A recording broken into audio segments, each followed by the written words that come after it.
1 से 2 नंबर के प्रश्न आपको आसानी से इस वीडियो से एग्ज़ाम में देखने को मिलेंगे। इवन अपकमिंग बीपीएससी 70वीं की मैं बात कर रहा हूँ।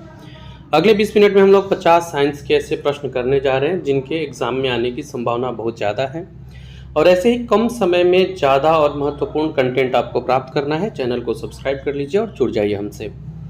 इस वीडियो में हम लोग 50 साइंस के क्वेश्चंस को सोल्व करेंगे। एमसीक्यू फॉर्मेट में है, जहां आप आसानी से क्वेश्चंस को पढ़ के अपने उत्तर भी तैयार कर सकते हैं, और आप एक रिवीजन मोड में भी देख सकते हैं कि आपकी समस्या किस जगह पे है, उसको आप ठीक भी कर सकते हैं, आप रिवीजन भी कर सकते हैं। स्टार्ट करते हैं हम लोग। पहला क्वेश्चन है, फूलों के अध्ययन को क्या कहा जाता है? तो ये एंथोलॉजी कहलाती है। फूलों की जो अध्ययन है वो एंथोलॉजी कहलाती है। यहाँ मैं आपको साइड में ना कुछ इनसे जुड़े हुए कंटेंट भी प्रोवाइड करा दूंगा। जब फल की बात आएगी, फल का स्टडी, फल का अध्ययन पोमोलॉजी कहलाता है। बीजों के अध्ययन को स्पर्मोलॉजी कहते हैं। मिट्टी का अध्ययन पेडोलॉजी कहलाती है। जल का अध्ययन हाइड्रोलॉजी। प्लांट्स का अध्ययन बोटनी। चिड़ियाओं के अध्ययन को ऑर्निथोलॉजी। इंसेक्ट्स को एंटोमोलॉजी। अलगे को फाइकोलॉजी और फंगी को माइकोलॉजी। ये अध्ययन से जो प्रश्न बनते हैं वो इस तरह के आपको स्पेसिफिक अध्ययन से बनाए जाते हैं। रक्त का पीएच मान क्या होता है? 7.4 इसका सही उत्तर होगा। 7.4 होता है रक्त का पीएच मान। साथ साथ में मैं आपको प्रोवाइड करते चल रहा हूँ क्या क्या इस कंटेंट से जुड़े इंपॉर्टेंट हो सकते हैं वो भी। गैस्ट्रिक जूस का पीएच मान 1.2 होता है। नींबू जूस का 2.2, जबकि विनेगर का 2.8 यानी सिरका का 2.8 होता है। सेब का जो पीएच मान है वो 3.0 है। सॉफ्ट ड्रिंक्स का भी 3.0 मीन्स 3.0 है।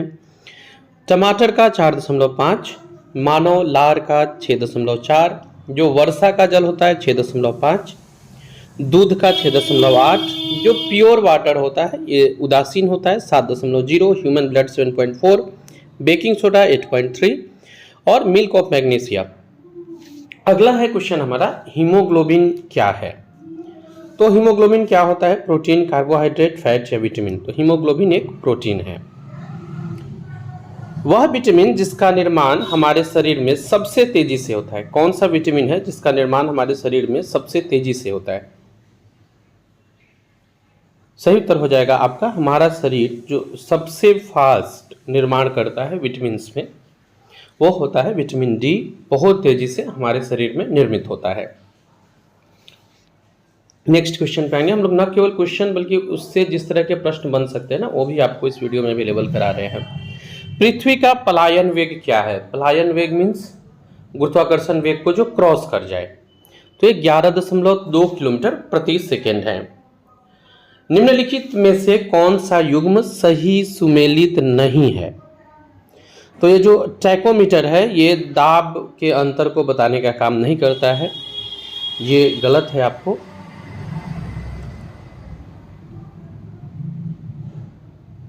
बाकी जो 3 है, एनीमोमीटर हवा के लिए, पायरोमीटर हाई टेम्परेचर और एमीटर इलेक्ट्रिक करंट, ये सही है। मनुष्य के हृदय में कक्षों की संख्या कितनी होती है? तो देखिए, ह्यूमन हार्ट जो होता है इसमें चार चेंबर पाए जाते हैं। तो मनुष्य के हृदय में कक्षों की जो संख्या होती है वो 4 होती है, 2 आलिंद और 2 निलय। नेक्स्ट क्वेश्चन पे हम लोग बढ़ते हैं आगे। इस 20 मिनट के वीडियो से आई होप कि बहुत आपके साइंस के पेपर में हेल्प होने जा रहा है। निम्नलिखित में से किस धातु का उपयोग लोहे को जंग मुक्त बनाने के लिए किया जाता है? Which one of the following metal is used with iron to make it rust free? It is chromium। जब हम लोग लोहे के साथ क्रोमियम को मिक्स करते हैं तो ये जंग मुक्त बनाने का काम करता है। शहद किसका घटक है? Glucose, maltose, fructose, sucrose? तो जो शहद है वो फ्रुक्टोज का प्रमुख घटक होता है। ध्वनि का वेग न्यूनतम होता है वैक्यूम, वाटर, एयर या फिर आयरन में? कहाँ ध्वनि का वेग सबसे कम होगा? तो देखिए, ध्वनि का वेग निर्वात में सबसे कम होता है क्योंकि साउंड को कैरी करने के लिए हवा की जरूरत होती है। मनुष्य के कान में कितनी हड्डी होती है? हमारा जो कान है इसमें कितनी हड्डी पाई जाती है? सही उत्तर होगा 6 हड्डी। मनुष्य के कान में 6 हड्डी पाई जाती है। नेक्स्ट, अगले क्वेश्चन पे आते हैं। प्रश्न संख्या 12 जो कि है साइंस से ही। एक मिनट वेट कीजिएगा। ये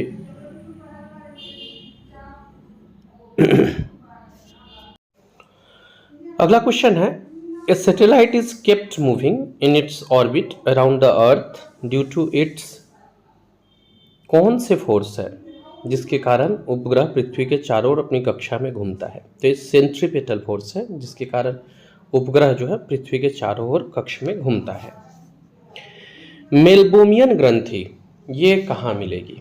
तो देखिए, मेलबोमियन ग्रंथि पाई जाती है आँख में। अगले अपकमिंग 15 मिनट में हम लोग अप्रॉक्स 30 से अधिक बहुत इंपॉर्टेंट क्वेश्चंस करने वाले हैं। साथ ही साथ में हम आपको इंपॉर्टेंट फैक्ट्स भी अवेलेबल कराने वाले हैं जो एग्जाम की दृष्टि से बहुत इंपॉर्टेंट है।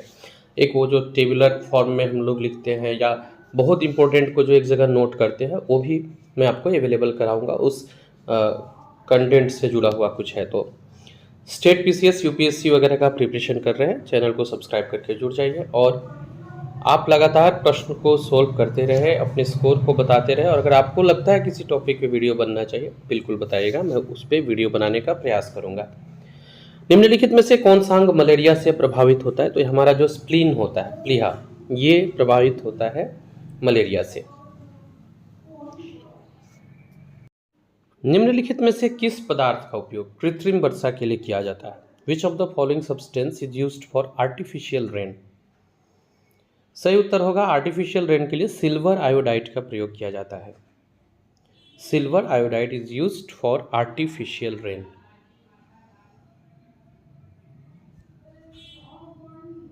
नेक्स्ट क्वेश्चन पे आते हैं, क्वेश्चन नंबर 16। नेक्स्ट क्वेश्चन पे आते हैं 16। निम्नलिखित में से कौन सी गैस नोबल गैस के रूप में जानी जाती है? Which one of the following gas is known as noble gas? It is helium. Helium को नोबल गैस के रूप में जाना जाता है। झूठ का पता लगाने के लिए निम्नलिखित में से किस उपकरण का प्रयोग किया जाता है? Which one of the following device is used for detecting lie? It is polygraph, जो हम लोग पॉलीग्राफिक टेस्ट के नाम से भी जानते हैं। तो पॉलीग्राफ जो है ये झूठ का पता लगाने के लिए प्रयोग किया जाता है। Next question is question number 18। इसके पहले आप कुछ डिवाइस देख लो और ये क्या काम करते हैं, क्योंकि इस तरह के प्रश्न एग्जाम में पूछे जाते हैं।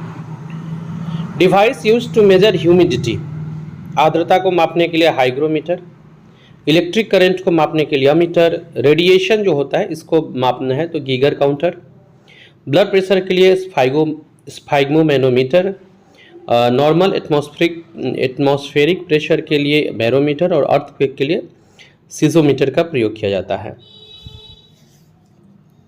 तो ये हो गया झूठ का पता लगाने के लिए जो उपकरण है वो। एलिसा टेस्ट किस चीज के लिए किया जाता है? तो एलिसा टेस्ट जो होता है ये किया जाता है एड्स के परीक्षण के लिए। एलिसा टेस्ट एड्स के परीक्षण के लिए किया जाता है। नेक्स्ट क्वेश्चन पे हम लोग आगे बढ़ते हैं। अच्छा, ये एलिसा टेस्ट ना मुझे लग रहा है कि पिछले 2-3 पेपर्स मैंने देखे हुए हैं जिसमें इस टेस्ट से प्रश्न पूछे गए हैं एग्जाम में। ऑक्टेन नंबर जो होता है, ऑक्टेन संख्या, इसका उपयोग किस चीज़ की गुणवत्ता मापने के लिए किया जाता है? मीन्स किसका क्वालिटी मापने के लिए किया जाता है? तो पेट्रोल की क्वालिटी मापी जाती है ऑक्टेन नंबर से। The sky appears blue due to its, किस चीज के कारण आकाश नीला दिखता है?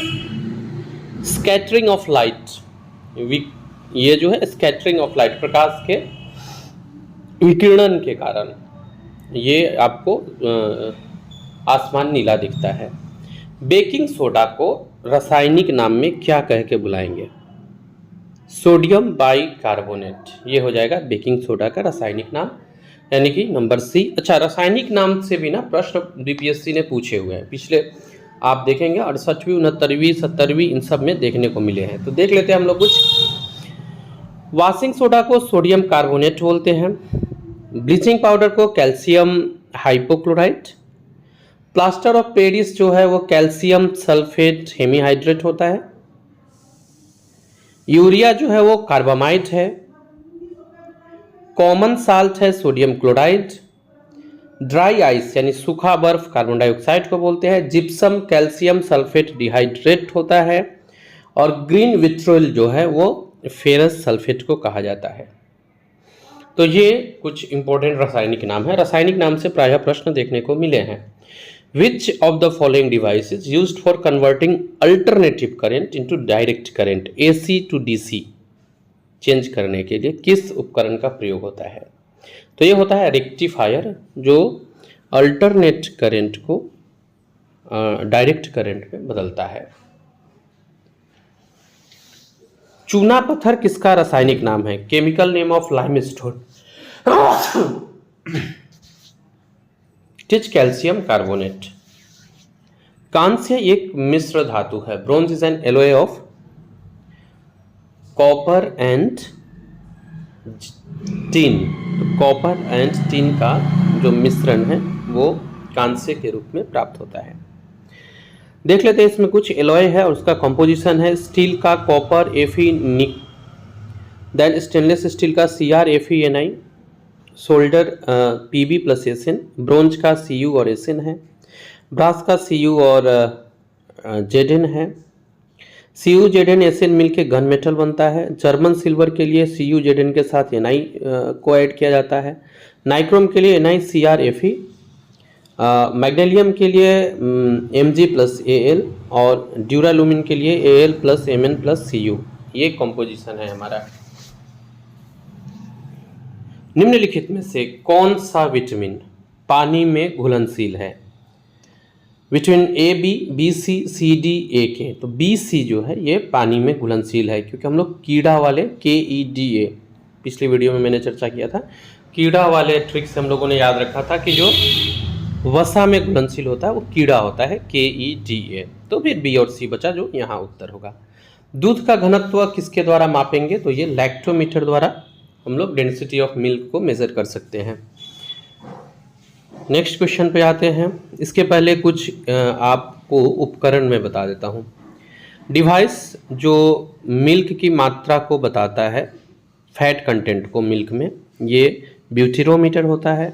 डेंसिटी बताता है लैक्टोमीटर। ह्यूमिडिटी को मेज़र करते हैं हाइग्रोमीटर से। एटमॉस्फेरिक प्रेशर को बैरोमीटर से। वर्टिकल डिस्टेंस को मापा जाता है कैथेटोमीटर से। इलेक्ट्रिकल पावर को मापा जाता है डायनेमोमीटर से। इलेक्ट्रिकल रेजिस्टेंस को मापते हैं ओम मीटर से। और विंड का जो स्पीड है ये हम लोग मेजर करते हैं एनीमोमीटर से। नेक्स्ट है एलपीजी क्या है? तरल पेट्रोलियम गैस क्या है? इसके प्रमुख घटक कौन से हैं? तो ये है इथेन, प्रोपेन और ब्यूटेन। एलपीजी का जो मुख्य घटक है वो एथेन है, प्रोपेन है और ब्यूटेन है। हमारे शरीर में निम्नलिखित में से किस पदार्थ की कमी होने से मधुमेह होता है? डायबिटीज किसकी कमी से होता है? तो ये इंसुलिन हो जाएगा। इंसुलिन की कमी से डायबिटीज होती है।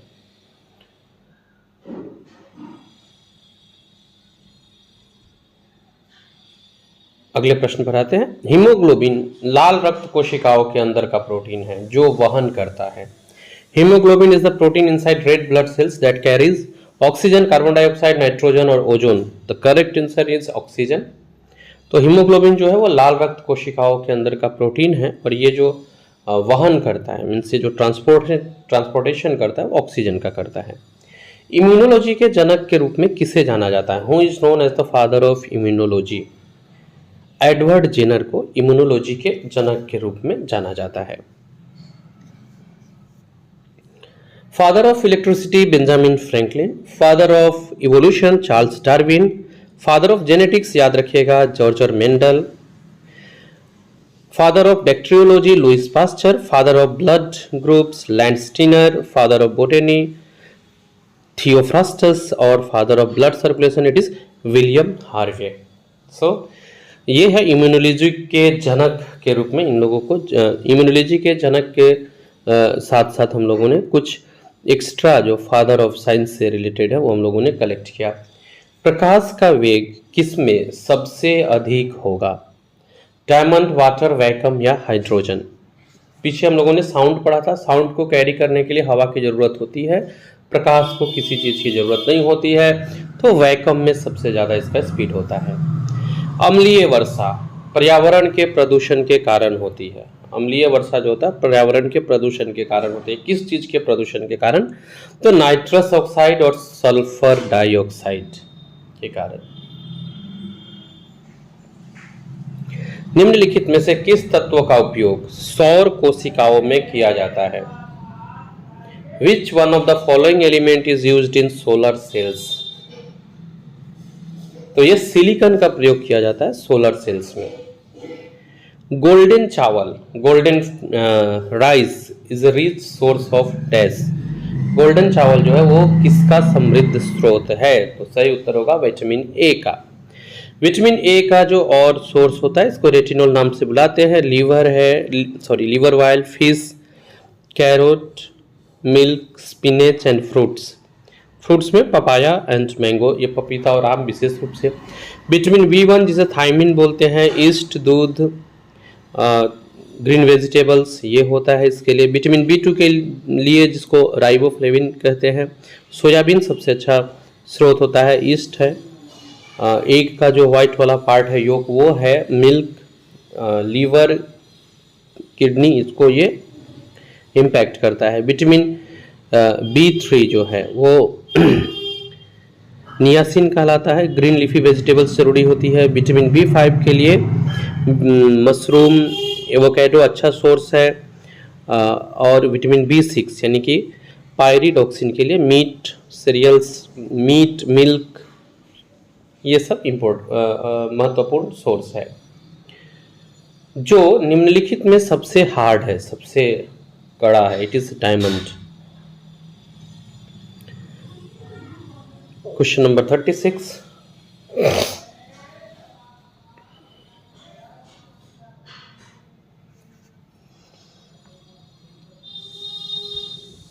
हड्डियों का अध्ययन विज्ञान, हड्डियों का अध्ययन विज्ञान की किस शाखा के अंतर्गत आता है? Osteology, orology, serology, geology? सही उत्तर होगा ऑस्टियोलॉजी। निम्नलिखित में से किस गैस का उपयोग आग बुझाने के लिए किया जाता है?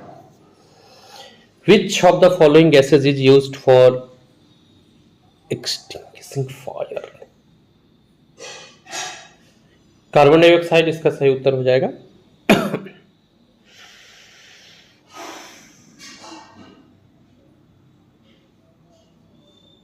अगले प्रश्न पर आते हैं, प्रश्न संख्या 39। माइकोलॉजी जो है वो वनस्पति विज्ञान की शाखा है जिसमें हम लोग क्या अध्ययन करते हैं? तो माइकोलॉजी जो बॉटनी का ब्रांच है इसमें हम लोग स्टडी करते हैं फंगी के बारे में। निम्नलिखित में से किस वैज्ञानिक ने पोलियो वैक्सीन की खोज की? Scientist discovered polio vaccine, it is John Salk ने पोलियो वैक्सीन की खोज की थी। पीनियल ग्रंथि कहाँ स्थित है? Where is the pineal gland is situated? It is in brain. Pineal ग्रंथि मस्तिष्क में स्थित होती है। एक अंतरिक्ष यात्री को आकाश का रंग कैसा दिखाई देगा? तो एस्ट्रोनॉट जो है वो उनको जो स्काई कलर है वो ब्लैक दिखता है। पीतल की उपस्थिति के कारण हवा में इसका रंग फीका पड़ जाता है, क्या चीज है ये? पीतल रहे और हवा में डैश चीज रहे तो इसका रंग फीका पड़ जाएगा, जो हाइड्रोजन सल्फाइड है। निम्नलिखित में से किस अम्ल में ऑक्सीजन नहीं होता है? हाइड्रोक्लोरिक एसिड जो है इसमें ऑक्सीजन नहीं होती है। हाइड्रोपोनिक्स क्या है? प्लांट्स विदाउट सॉइल इनरिचमेंट, ये सही उत्तर हो जाएगा इसका। हाइड्रोपोनिक्स होता है वो पौधे जिन मिट्टी के बिना जो रहते हैं, मिट्टी की बहुत ज़्यादा रिचमेंट नहीं पाई जाती है। वर्षा बूंदों का गोलाकार होना किसके कारण होता है? तो ये सरफेस टेंशन के कारण होता है, पृष्ठ तनाव के कारण होता है। सिनेवार जो कि एक अयस्क है, खनिज है, क्या है इसमें? लीड, मैग्नीज, मरकरी, तो इसका सही उत्तर हो जाएगा मरकरी। पेनिसिलिन किससे प्राप्त होती है? तो पेनिसिलिन प्राप्त होता है, जो दवा है ये फंगस से प्राप्त होता है। बॉक्साइट किसका अयस्क है? बॉक्साइट जो है ये अल्युमिनियम का अयस्क होता है। Next question, question number 50।